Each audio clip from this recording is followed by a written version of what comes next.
Hi, good morning. My name's David Bader. I lead business development for North America for Eurotech. Lindsay. Hi, I'm Lindsay Hobelink. I lead strategy for pharma manufacturing, med device manufacturing, and our associations. Dave. Hi, I'm David Woodard. I'm a principal solutions architect for Eurotech. Greg. Hi, I'm Gregory Ivo. I'm a sales engineer for Eurotech, and I'll be doing the demos today. So we'll start sharing our screen and start with the class.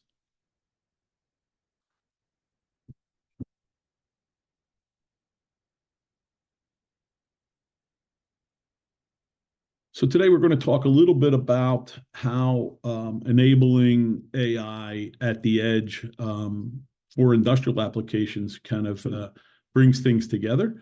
We have a couple of kind of unique positions in this perspectives to this program, but we're super anxious to hear from everyone with your questions and certainly comments around some of this content. Lindsay. So interestingly, we're starting off with kind of setting the tale for, what does AI kind of look like in throughout the industrial space, the industrial automation space. And for us, just a few short years ago, right? Just a couple of years ago, we looked at AI as kind of this, long-term plan that maybe some people are talking about. And, quite frankly, maybe we'd roll the dice and it was like a lighthouse project, right? So you can see with this curve that's put out by Gartner, just a few short years ago, there was at least a 2 to 5 year, maybe mostly 5 to 10 year kind of curve around adopting AI in a lot of different industries, right?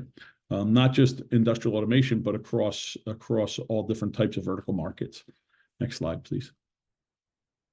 So for now, we're at this huge inflection point, and we couldn't think of more things that are talked about in all forms of kind of industry is around AI, right? You can't go to a conference or any kind of discussion without AI coming up, and you can see that this curve has really changed quite a bit here.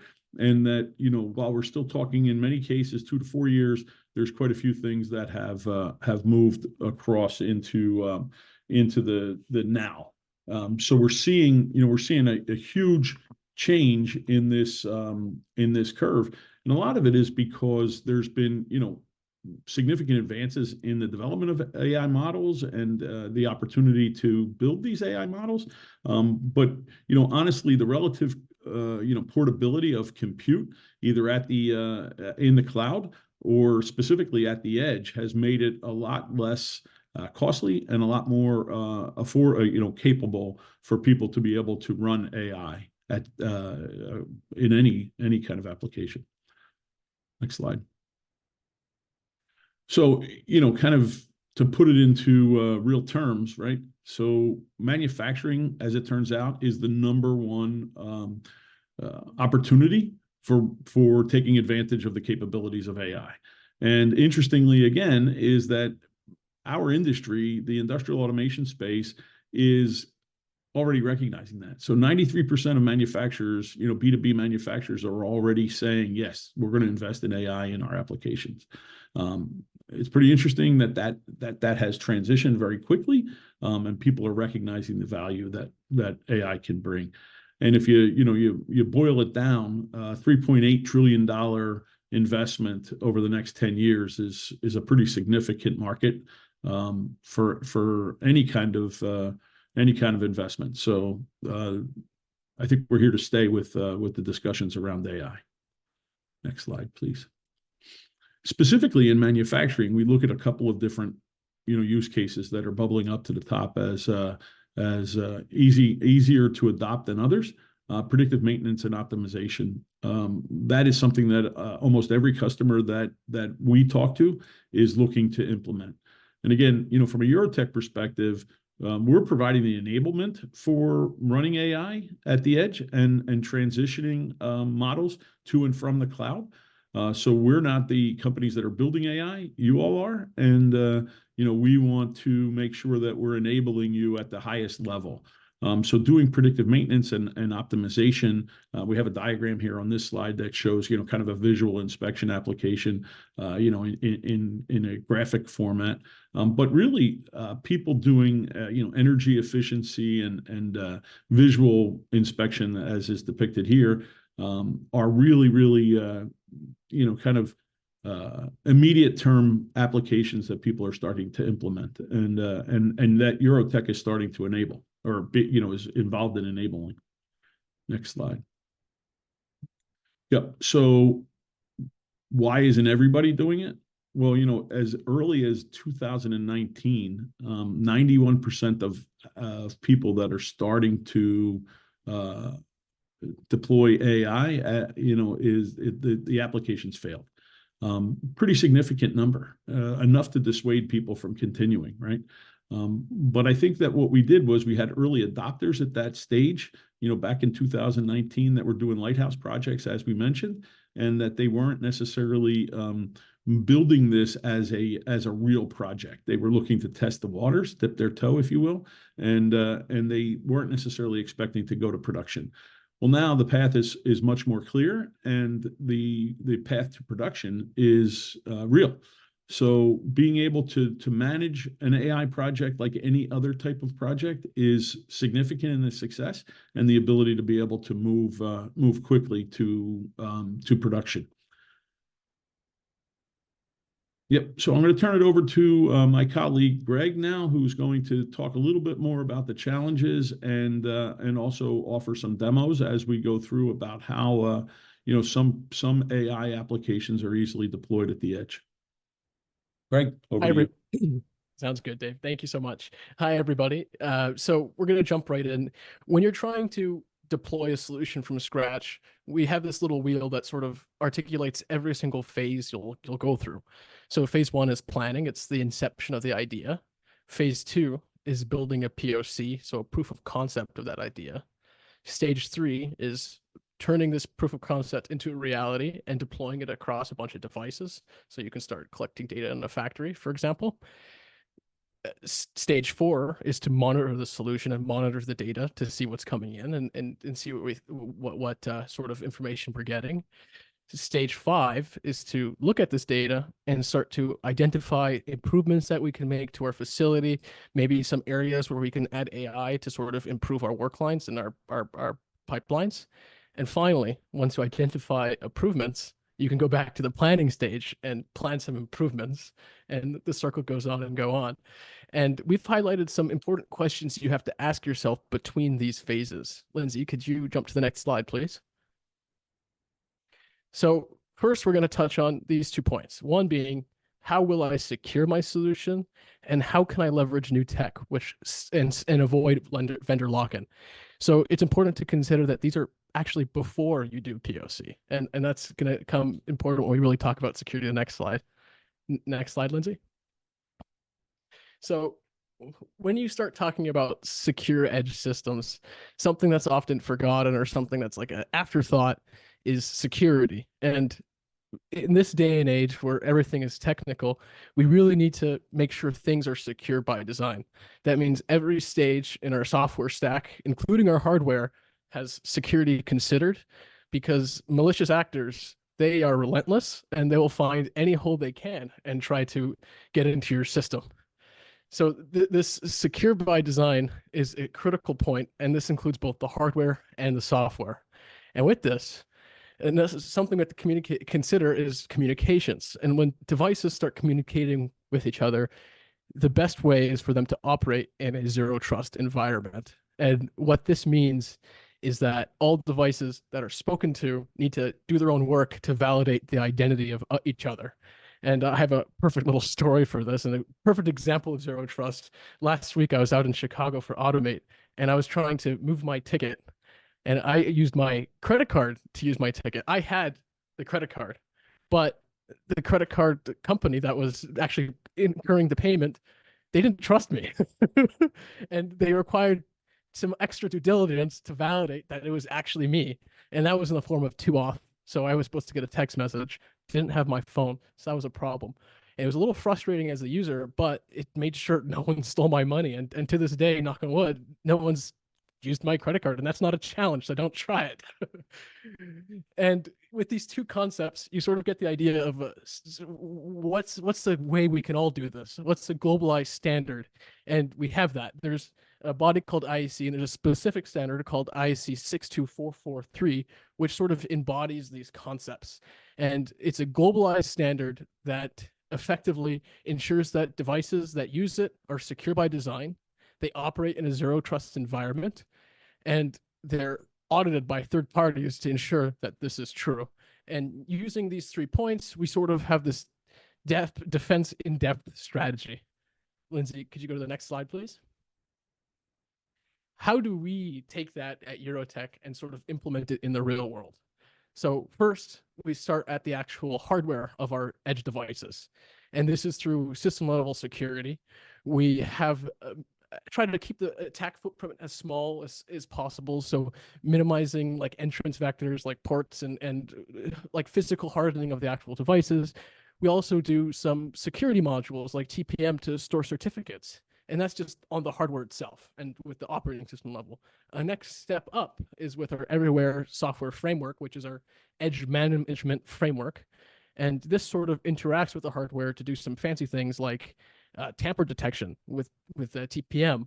It has a secure enclave for certificates and stuff that we'll use in communications. Devices are unique and have their credentials, and even some other network features like firewall and other protections. And you take this, and now you want to connect to the cloud, and that opens up a whole other slew of problems. And our solution to that is using a robust PKI infrastructure when we communicate from ESF to EC. And devices on both ends of the spectrum are able to use this concept of zero trust to do their own due diligence with this PKI infrastructure to validate each other's identity. And with that, EC also supports my favorite 2auth authentication. Lindsay, could you jump to the next one, please? So we talked about security, and what does that have to relate to being solution agnostic? So we have a secure system, and a lot of companies like to do when they offer a secure system is lock it all down. So the user can't use it, and because the user can't use it, the vendor or any malicious actors can't really get in. But that sort of affects your usability, and especially when you have pipelines with your own data. And as we all know, data is the new oil. It's critical and it costs a lot of money to produce. We can't have a vendor lock it away from you. So in Eurotech, we offer sort of low-level, robust field protocols so that you can sort of select and pick on your own and offer a large variety of it. And we work with many things like S7, Modbus, keep on going. And this also includes on the cloud end, where we have support for our cloud, we have support for AWS, we have support for Azure, and we also, if you wanted to build your own service and use RIME QTT and stuff like that, we have support for that as well. Next slide, Lindsay. So we sort of have done the first portion of the planning. Next one, please. Now let's sort of look at this POC process. So if we go back to the IEC 62443 products, we start with devices that are inherently secure. So now you don't have to really focus about the security part, and you can sort of more look towards the actual POC and how you sort of integrate with your existing systems, how you ensure data quality, and sort of send it upstream. So I'm going to jump right into the demo.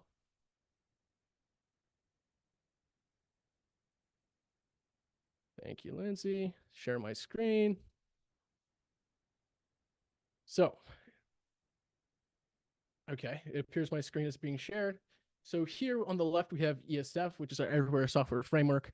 And we're just going to jump right into the wire graph. And effectively, this is our sort of solution to building a POC that inherently has all the principles that we discussed before about security. This is running on top of our ESF framework. So you sort of get all of that security sort of pre-considered for you, and you just have to like focus on your application itself. So just to jump over the logic, here we have a timer. We're reading 4 different Modbus endpoints. Then we have these assemblers, which effectively take our payload message from what we read from these Modbus devices and combines it into one. and we're doing it twice so that we can combine it all into one. And then we're setting it to EC, AWS, and logging it so we can see the data that's coming in here now. You sort of control this OT information through our concept of drivers and assets. So here are two assemblers that we talked about. I'm going to quickly create, I already have it here, but we're going to add one. We're going to add an asset so you can sort of see the workflow. So this is going to be an additional driver. So our sort of factory layout here, we have two Modbus devices and they're PCB assembling machines. And they have these registers on them that are dedicated to the counts of pieces that are on them. And each sort of counter has two registers that are dedicated to holding the count value. So we created our asset, which is like the read request that we're going to use. And it's like a logical separation of the device. And when we want to see the LED count, which is our logical object, we're going to actually create the registers that we're going to read.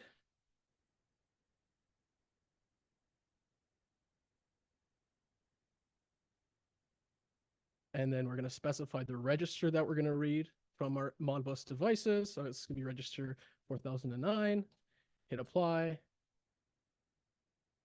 Now I have that created.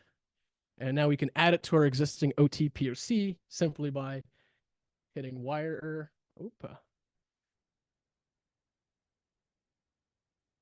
Second. Wire asset. We're going to create a LED counter. Now we're going to pipe this in so the read request is going to occur. We're just going to quickly create another join. Give it a random name. Pipe it in. We're going to take the output of this one. Actually, neater to do it like this. Take this here. And now our data is augmented. And when we can start seeing the logs here, they'll populate with their new value from a register. This is our Modbus simulator. And we can start looking at the data coming in here. And we can see our LED ream. Here's our timestamp for it. And we can see our value. It's 34 as based off here. Do you want to jump back into the slides, Lindsay?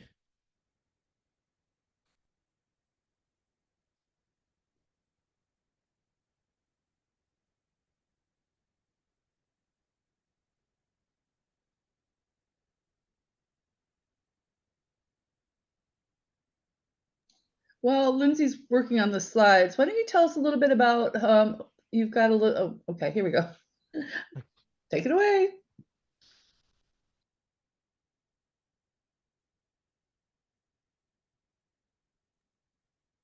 And then I'd like to hand it over to Dave to talk about our ZTP. Yeah, thanks, Greg. I think that demo, while it was super quick, it really does illustrate how quick and easy you can get data from, any source. In that case, you were using a Modbus simulator, but it's super interesting to know that you could do that from almost any kind of device, right? So I appreciate that demo. We have a few more demos coming up in this class as well. One of the things that Greg talked a lot about was the security, right? And we talked about security by design and a couple of other things, including kind of that approach of zero touch. So what we've done at Eurotech is we've built like a zero touch provisioning capability in many of our products. So we look at it like kind of, and here it's saying a smartphone AIoT deployment. The ability for us to programmatically connect, all of the functionality that you need out of the box without having to be, an expert, right? So again, think in terms of Eurotech as that enablement piece, and really, you and the customer really want to, to just start running the AI, right? And so the ability to, or to get data, from somewhere to somewhere. So the ability that we've done is we've kind of created this out-of-box experience that in less than 30 minutes you can connect your data to a upstream source, whether it's a cloud or a server or however, and then be able to programmatically kind of configure all of that, and it's all in a secure manner. So. Many of us on this call, should be familiar or could be familiar with, kind of IoT certificate management and the ability to, or the requirement to be able to upgrade certificates and manage those. So with our ZTP, our zero touch provisioning, we're able to manage those certificates kind of end to end. And as Greg said, all the way from the TPM space, all the way from that chip design, all the way out to that cloud or to that server. So being able to do this programmatically, securely, and transfer the data and the certificates is a really, really big capability that Eurotech offers to the market. And we're very excited about that. And very specifically, we have connections, deep integrations with some of the cloud companies like AWS and Azure that do this directly to, for instance, Greengrass or IoT Core and on the AWS side. So in addition to that, obviously we can do it anywhere. So good. Next slide, Lindsay. Greg, you're back. Awesome. So we built our demo. We built our POC. Let's get into the next three here: the deploy, monitor, and identify. I'm gonna jump right into this I'm gonna jump right into the screen share. Give me 1 second. So,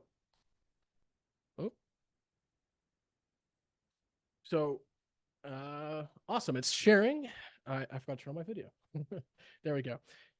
So on the left here, we have our Everywhere Cloud Framework, and this sort of acts as a sort of command and control center for all of our Everywhere Software Framework devices, so EC and ESF. I also refer to them from now on. Before we made this demo, and I'm going to quickly use one of these features called Snapshot, and basically what this is an XML file that has all the configurations that we made before.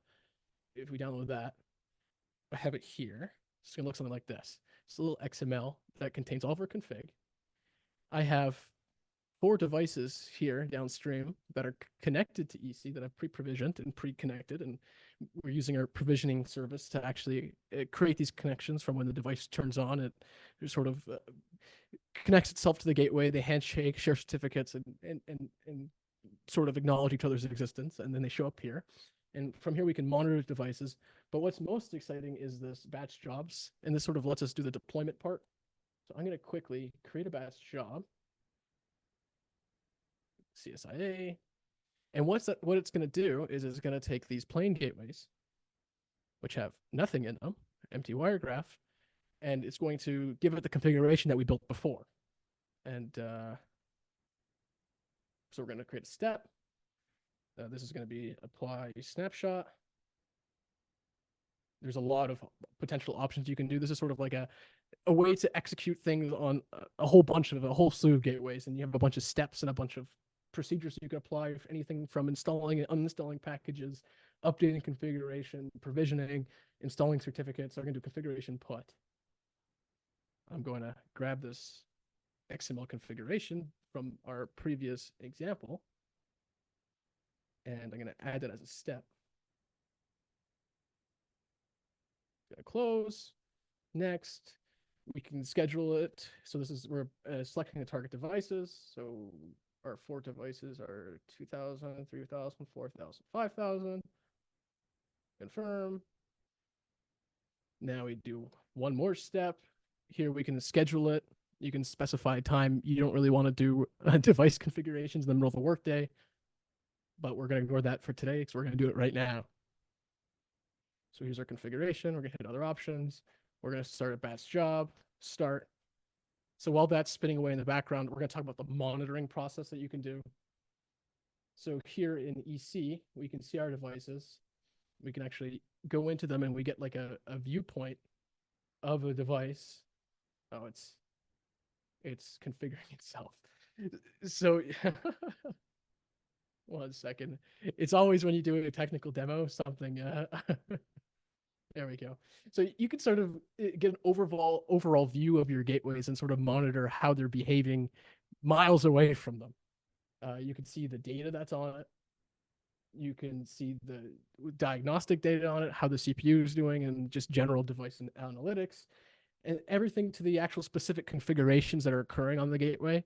And you can sort of just modify and change them as if you were looking at the ESF webpage itself.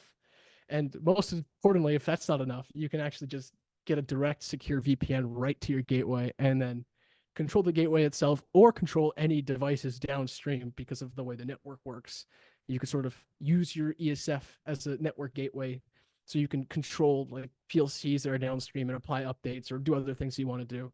And this sort of infrastructure gives you full control and just the ability to sort of have access to things when it feels like you shouldn't be able to. And you got to do this on a scale of hundreds of devices. So I'm going to sign in here. And now if our service has worked as we expected it to, give it a second. It takes some time. And while we wait for this to load, does Dave, do you have any features you want to highlight in particular? Or anything else to add?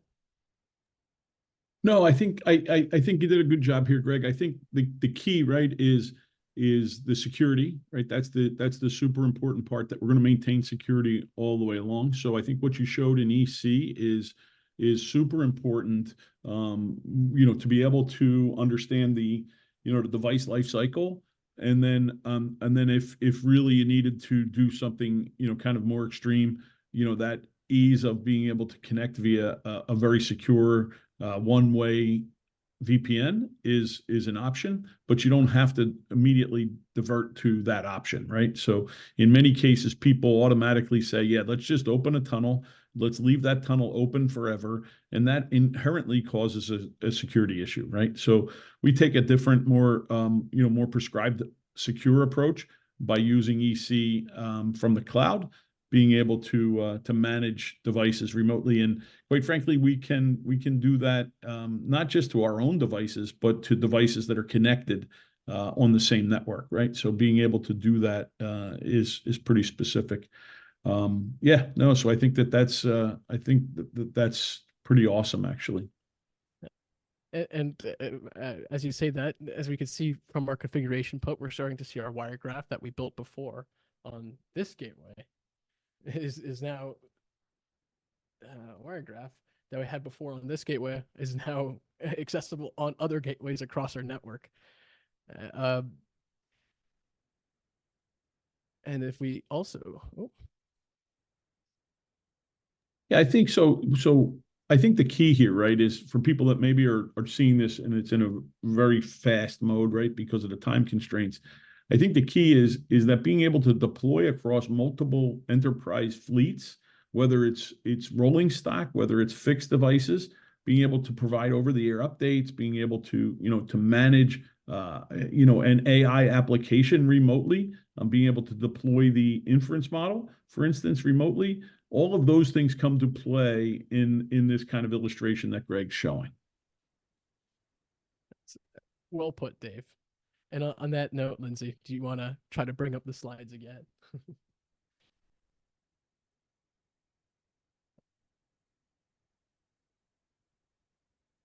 So I think the great thing too, what we're going to show here today is, Greg has kind of systematically built this application, and he is, we're going to actually show it running in an actual real with a robot and running AI at the edge. So we'll get to that point. Greg, you're back for this one, I think. Nope, here we go. That's me.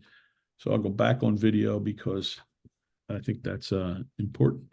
So for Eurotech, again, this is more of a technical, kind of overview masterclass, but it's important to show that we're able to support customers kind of at wherever they are. And what you see here is, kind of left to right is an evolution of different kinds of applications, products that fit different applications. So on the far left, we have, kind of our industrial automation gateway. We call that our ReliaGate 1014, and that is an all-purpose IP20 device that comes equipped with Wi-Fi and serial communications and Bluetooth and cellular, all of the types of things that you can think of that you need to communicate devices. Greg talked about how ESF would be instrumental in that deployment, and then EC could manage that remotely, right? And then within that same left circle, we have kind of one of our newer products that are on their way and in a modular kind of format, and then Down at the bottom, we have a transportation-based a product that's similar to the standard gateway, but built around the specifications for onboard trains and buses and those kinds of things. So, being able to support those different markets and not just industrial automation with different requirements, physical specifications are important. And then we have a series of edge servers. The top server there listed in the center circle is our newest product that we released last week at Automate, and that is a ignition ready device. So we've partnered with Inductive Automation and provided ignition ready product that is able to quickly deploy in the field. It's a fanless device with high processor capability and the ability to be able to to work in rugged environments. Still, from an IP perspective, it still needs to be mounted in an enclosure, but it can handle, heat and cool very easily. And then on the far right side, we have a variety of edge AI devices. So these are generally CPU-based devices that are able to handle the visual inspection and, many different types of applications, but, multiple GPUs if the application requires it, or single GPUs. So we have another series of new products that were introduced last week is our NVIDIA Orin, Jetson Orin-based products. So very compact GPU-based solutions. Eurotech is a partner with NVIDIA as well. So our ability to kind of enable your AI application, your visual AI application is covered as well. Next slide, please. Yeah, so this is, kind of an integrated hardware software diagram that shows a lot of what we're talking about today. So as you can see on the left-hand side, we've got, 4 major markets in which Eurotech is instrumental in supporting. We tie it all together with our edge hardware. We have the ESF piece that we talked about, and then the everywhere cloud or the EC piece. And you can see that, we're very, very tied into providing data quickly and easily to any source or any destination, whether it's cloud-based or or on-premise server or any of that, right? So then the fourth step in that piece is the certified cybersecurity. So we talked a lot about security today, but the certification, building, from the ground up, kind of secure by design, as Greg mentioned, and providing the documentation for certification is significant. Building it just to the spec and saying that it kind of meets the spec is not what Eurotech's about, right? We take the time and for instance, for IEC 62443-4-2, it took us several years to go through that certification. So we've made a big investment in this, and we quite frankly lead the industry in this space. So we're excited to be able to share that and help you along your security journey as well. Next slide.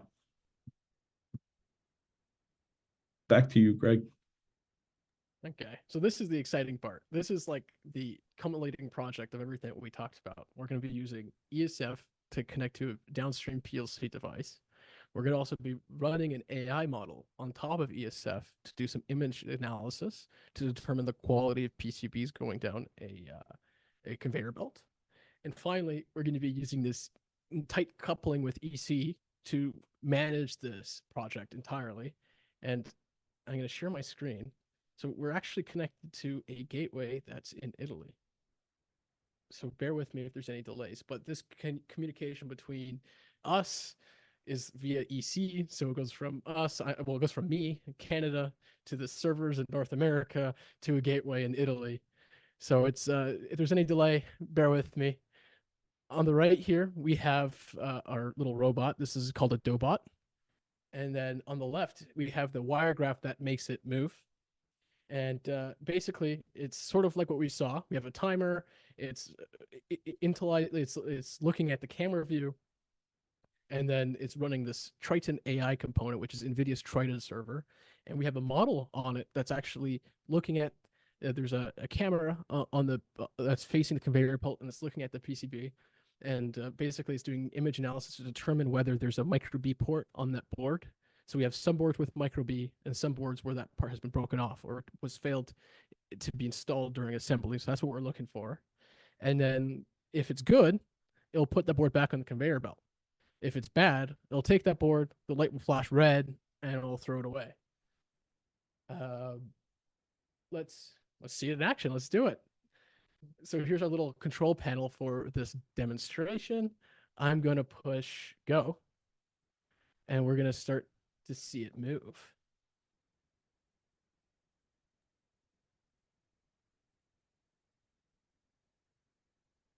Give it a second.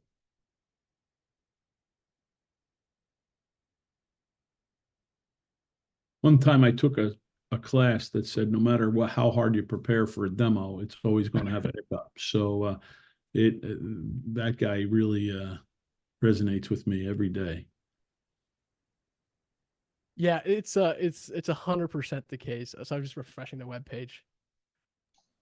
I'll never forget this comedian who was talking about his kids and their cell phones, and they were complaining about how slow they were. And the comedian was like, look, this is going up into space and coming back down. You know, give it a minute. It's a lot more complicated than we're getting so spoiled with speed.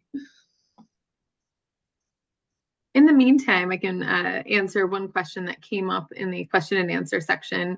It was about the Ignition Ready product. And so I posted the link there, but it's our ReliaCore 4013 is the Ignition Ready product. And I put the link as well to our, and I'm not sure, Lisa, maybe you can help me out. I'm not sure if everyone can see it, but I posted the link to that product for anyone who's interested.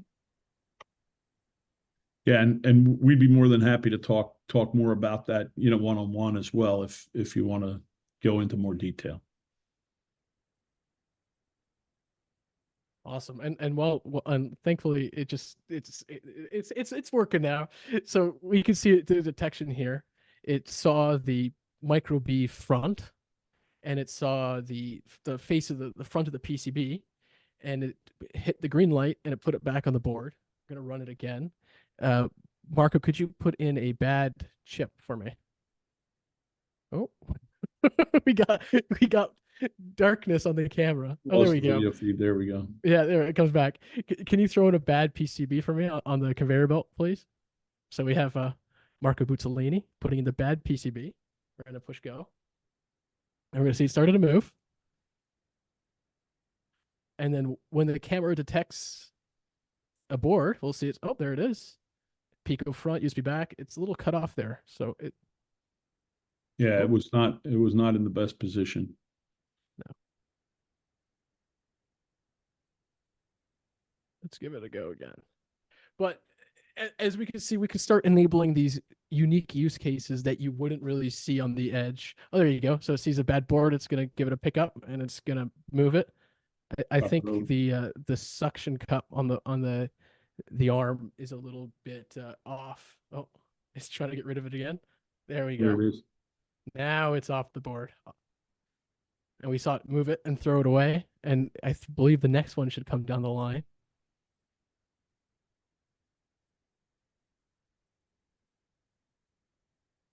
Make it a little bigger. There you go. It detects the board. It sees the thing. It says it's good. It's going to move it and put it back on the line.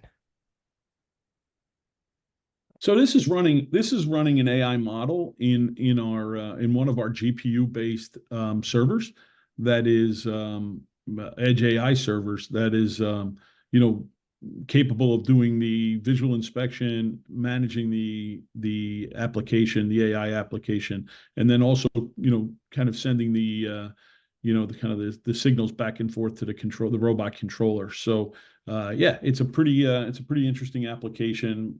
We're I think this demo, Greg, really sums up a lot of what we discussed today. And it also does a little throwback to that whole cloud agnostic piece. As while it's doing this, it's also publishing data to EC, publishing data to Azure, publishing data to AWS, and it really just gets the whole cloud ecosystem. All the major competitors are being used, and it sort of gives you the liberty to go with whatever vendor you want and not be locked into a cloud vendor.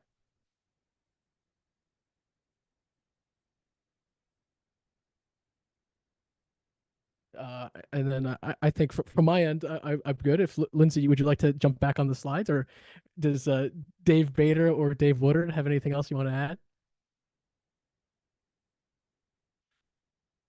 Dave, you good? Yeah, no, I'm good. I think it was a good demo, Greg. So thanks for putting that together. Yeah. Yeah. So again, for us, it's a it's a small robot. It's a pretty canned product that we're doing the inspection on. But it's real AI, right? It's not something that we're this is a model that has been trained, and we're running that at the edge to be able to do all of this inspection. So yeah, I mean, it's a great example of what can be done in a relatively short period of time. Thanks, Greg. Awesome. Thanks, guys. So with that, I can start us out with some of the questions that we had from the group. And just a reminder to everybody, at the top bar, there's a Q&A button, and you can click on that to ask your questions, which we'll be more than happy to answer. One of the first ones that came through was actually on the cybersecurity side. They asked, where or in what industries do you see cybersecurity standards being adopted? Dave Bader, do you mind taking that one? Not at all. No. So yeah, so it's pretty interesting because we're again at one of these inflection points in the industry. So last week I was fortunate enough to be able to present kind of an overview of cybersecurity at Automate, and quite frankly we also co-presented a podcast on cybersecurity at Automate as well that will be coming out in July with the inductive automation team, right? So we were able to kind of marry the two technologies together and talk a little bit about how important cybersecurity is. So let's face it, right? The interesting piece about cybersecurity is that everybody is subject to being, kind of attacked, for lack of better words. I think in some recent examples, companies like Applied Materials had a ransom attack that happened last year that cost them 9 days of production, I think, and over $250 million in overall cost. Right, so they actually reported in their second quarter earnings report, this significant loss because of a cyber attack. So every industry is subject to cybersecurity regulations. Specifically in Europe, the requirement is now mandated by government, right? So all of the EU nations are required to have some level of cybersecurity protection. And IEC 62443, which is now actually co-sponsored by ISA here in the US as well, is the standard of the highest level standard for OT applications. And within IEC 62443, there's several different levels of kind of performance or compliance. But in the EU, it is mandated and it's law now. So that's in all industries, but specifically in industrial automation, right? So ironically, 20% of all cyber attacks are happening through the OT side now. So we as an industry or as an ecosystem, as industrial automation professionals, we have an obligation now to start to implement the IT level of awareness around cybersecurity at the OT side. And part of the problem is that we have legacy systems. We have old PLCs, we have old networks, we have those capabilities. And let's face it, our OT personnel aren't necessarily security specialists. So we have to help to enable that. We have to provide materials that are designed to be secure at the from the outset, and provide an ecosystem that is certified secure.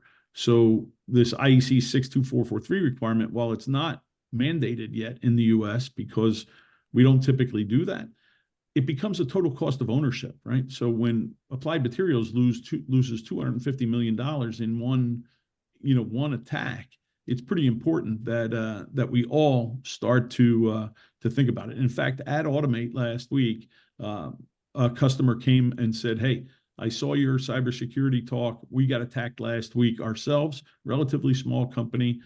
We need to know how we can build up our infrastructure. And yeah, it was a great conversation, and it's something that we're happy to help anybody with. I hope that answered the question. No, that was great. Thanks, Dave. Another one, I like this one because we talked in the beginning about how we've traditionally thought of AI now that it's being adopted on the enterprise side and how that's changing and specifically changing within the manufacturing realm.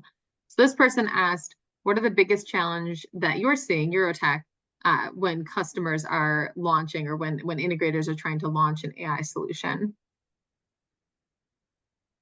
And Dave Woodard, do you mind if I pick on you to answer that one? So what is the biggest challenge that Eurotech is seeing customers and integrators face in launching an AI solution?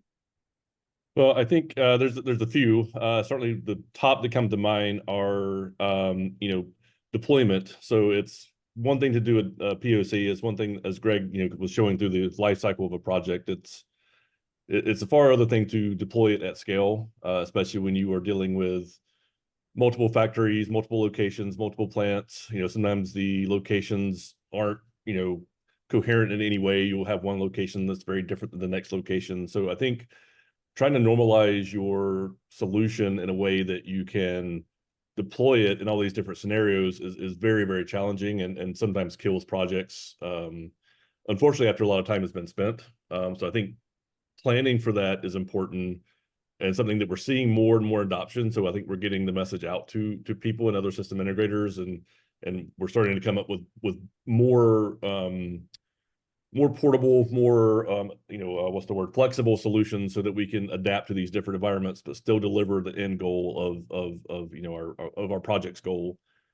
And I think the second thing to that is security. So we keep hammering on security, but so often I see projects start where they're not considering security. They're just trying to get to the goal of the solution and not considering what is it going to look like when we actually deploy it, right? And what does it look like when we have to go talk to the IT guys and say, okay, it all works on the OT side, now we need to connect to Azure, and they're like, no, you can't do that, right? So just thinking about the solutions holistically, thinking about security, thinking about scalability, I think is critical when you do these projects.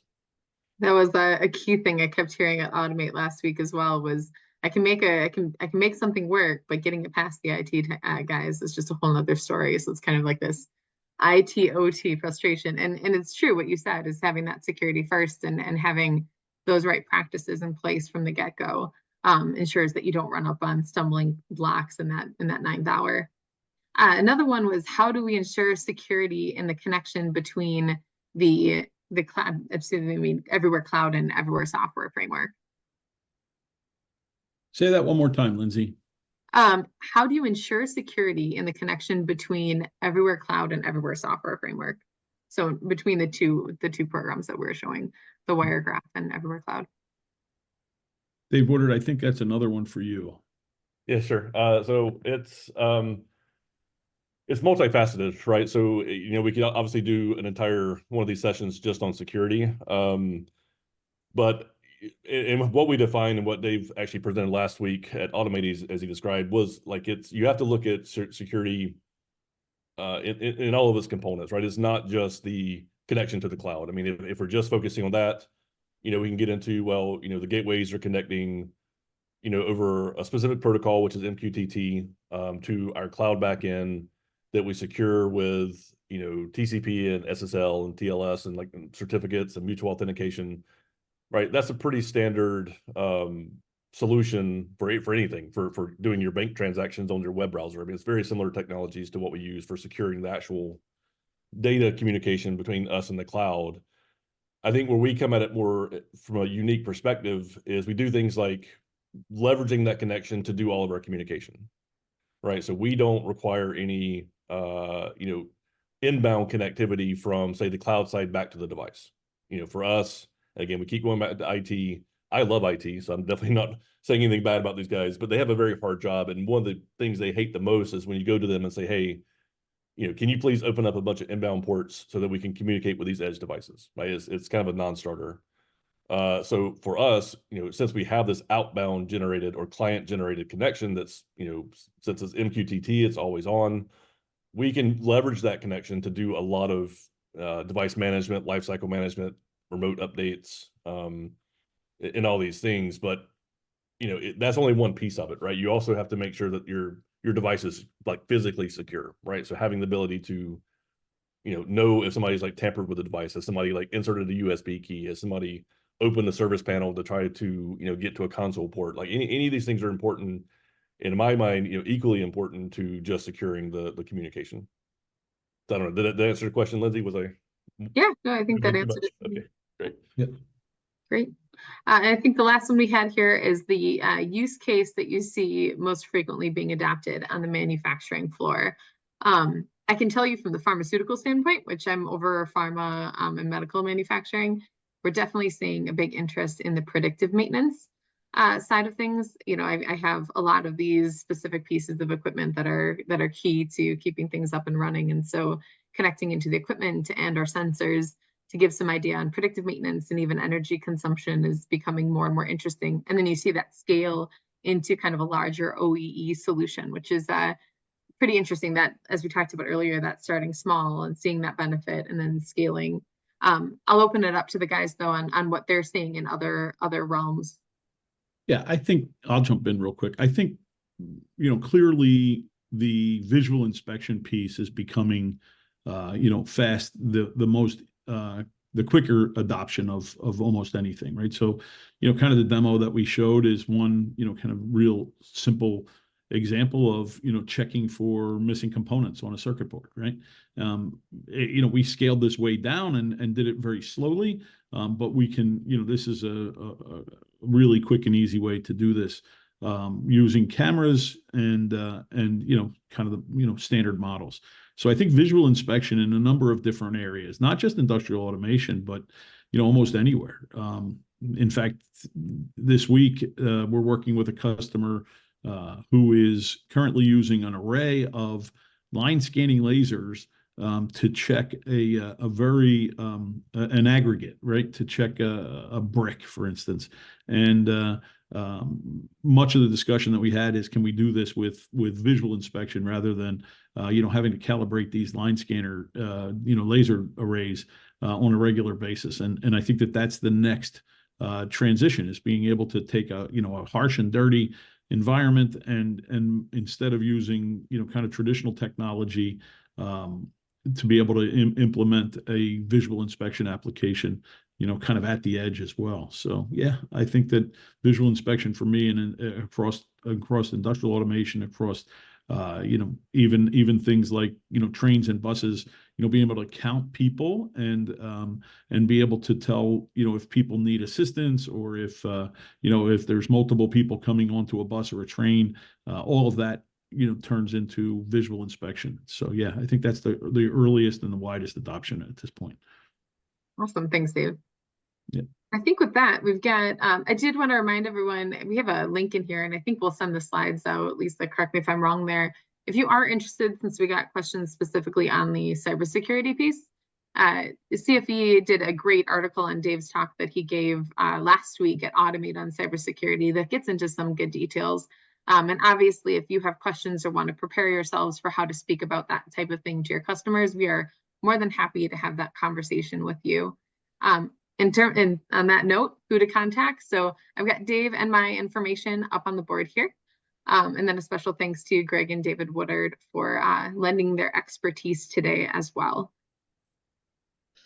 Thanks, Lindsay. You could go ahead and, if you want, paste that contact information in the chat while I finish things up here. We might as well give people one more way to click that button or click that link. My colleague Holly is going to put up my final slides for me, I believe, so that we can wrap things up for everybody today.